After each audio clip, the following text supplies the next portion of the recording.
Yesterday's confirmation hearing of Pete Hegseth had plenty of salacious allegations of alcohol abuse, infidelity, financial mismanagement, and misogyny, which he's called a smear campaign.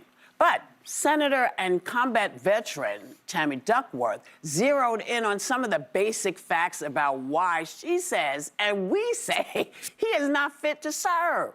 Take a look. What is the highest level of international security agreement that you have led? And can you name some that the Secretary of Defense would lead? There's three main ones. Status of Forces Agreement. I've been a part of teaching about Status of Forces Agreements. But you don't inside remember to Afghanistan. mention it? You're not qualified, Mr. Hegseth. How many nations are in ASEAN, by the way? I couldn't tell you the exact No, you amount of couldn't, nations because in you've that, not but I even know we have bothered to allies do- in South Korea and Japan and in AUKUS with Australia. None of those three countries that you've mentioned are in ASEAN. I suggest you do a little homework before you prepare for these types of negotiations. Please welcome Senator Tammy Duckworth.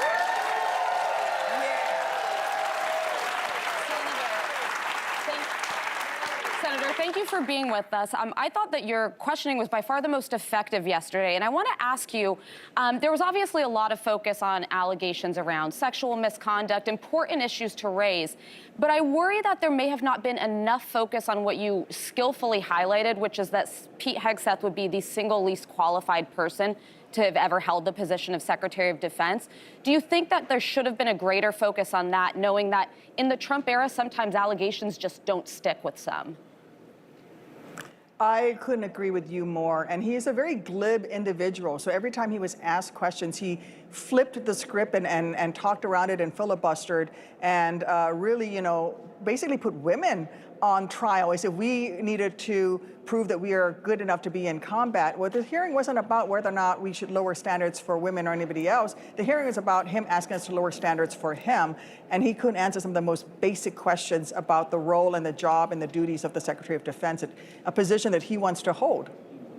You know, it's such an important position. You would think that the Republicans in Congress would be just as worried as the Democrats. I mean, it is their country, too. But you have called Hegseth dangerously unqualified and have said that he has less management experience than someone running an Applebee's restaurant. So, but the most alarming thing that you say he could be vulnerable to is blackmail from foreign adversaries. Can you explain that, please? Well, Joy, you mentioned the FBI report. That FBI report is requested by the Trump administration, and they tell them who to talk to. You know, and I know, that our adversaries, places like Russia and the PRC, are absolutely digging into this man the way the FBI has been told not to dig into this man's background. He's already had to pay off a woman who accused him of sexual assault in order to keep his last job. And now he wants us to lower the standard to let him into this next job. Who else is he going to be paying off next? And I'm worried that our adversaries are watching and they see a wholly unqualified candidate who's in above his head, and this guy's going to have access to the nuclear arsenal. I am deeply concerned for our nation's security. Well, Senator, as we mentioned, and as you mentioned, the FBI background check did not include the interview with the woman who accused Hegseth of sexual assault in 2017. No charges were filed in that case. He does deny it. Hegseth's lawyer has threatened to sue her, though, if she comes forward to testify. Can she be protected from that sort of retribution? Well, she can't be protected from that sort of retribution, but the retribution that I'm more worried about is the MAGA crowd going after her the way they went after Joni Ernst when Joni started to say that she had some reservations and immediately came under a barrage of attack from MAGA extremists. And so what you're seeing now is the brave Republicans who would stand up to Trump have gone, right? They're no longer in the Senate. And the ones that are left are scared for their lives. And I would hope that my colleagues would put the safety and security of the nation above their own political survival. But it seems like, the fix is in, as one of you said earlier, and I don't think that they're going to vote against him.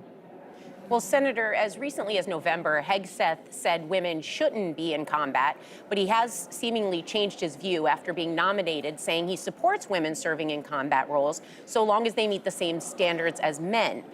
Have the standards for women ever been different or lower? I know the answer to this, but I want you to answer it. And what do you make of this change of heart? Yeah. The standards have not been lowered so that women can serve in combat. And the women who especially pass into the special forces realm, the Navy SEALs, those guys, they meet the very absolute higher standards. And so, you know, what he's trying to do is obfuscate, and he's trying to confuse the American people. The only standards that are being lowered are the ones for Secretary of Defense. And that's so that he can take this job. Senator, yesterday, Hegseth was also pressed on excessive drinking allegations, and he said that he wouldn't drink another drop of alcohol if he's confirmed by the Senate. But Republican Senator Mullen from Oklahoma had a different take. It was quite unusual. Let's take a look at that.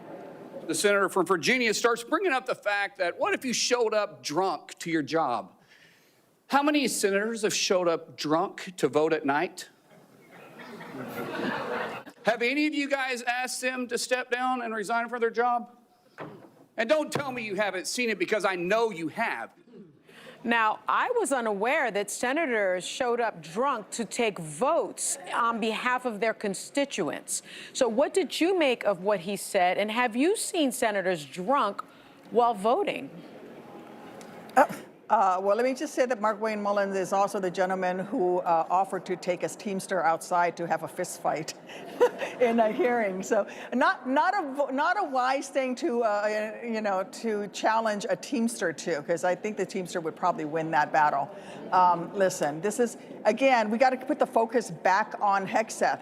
Mark Wayne Mullins was doing Trump's job, which is to try to distract us from the issue at hand, which is Hegseth qualified to do his job? I've seen senators tired. I've seen senators sleepy. I've seen, you know, people show up. But this isn't about senators voting. This is about, can Hegseth do his job? And when Hegseth was asked if a general or a sergeant or a lieutenant were drunk on the job and had to be carried out of a strip club because they were unconscious, would that person be qualified to do their job? Would they be removed from duty? And he couldn't answer that question. Well, Senator, you had a powerful moment at the end of your questioning when you talked about the soldier's creed as you had it displayed behind you. I would argue that both you, Senator Joni Ernst, and others in the Senate who have served are far more qualified for the role of Secretary of Defense than Pete Hegseth. But can you talk to us about why it was important to raise that in the hearing? It was important to me because the Soldier's Creed has two lines that I thought were especially relevant. It talked about being a professional and highly trained and proficient in my duties and my skills and my jobs. And it also talks about putting the mission first. That Soldier's Creed was given to me, that particular poster was given to me in the hospital and hung above my bed. And on days when I was in so much pain that I couldn't breathe, I looked up and repeated those words to myself over and over again as I fought my way back to trying to get back on duty status. And I served for another 12 years after my injuries. And I wanted to impress on Mr. Hegseth that this is about putting the mission first, not his personal ambition to be Secretary of Defense, but mission first. This is also about being absolutely qualified to do your job, to be proficient in your skills. And he is not proficient in the skills of Secretary of Defense.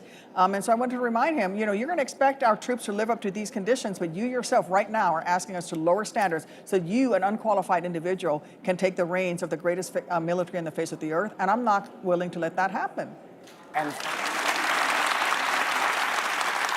that's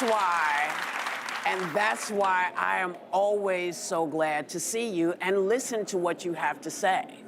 I don't know what the clown car is going to bring next, because there's just so much that is, so many that are unqualified for the positions they are being put up for, and y'all have your work cut out for you. And I love that you're standing up for the people, for the American people.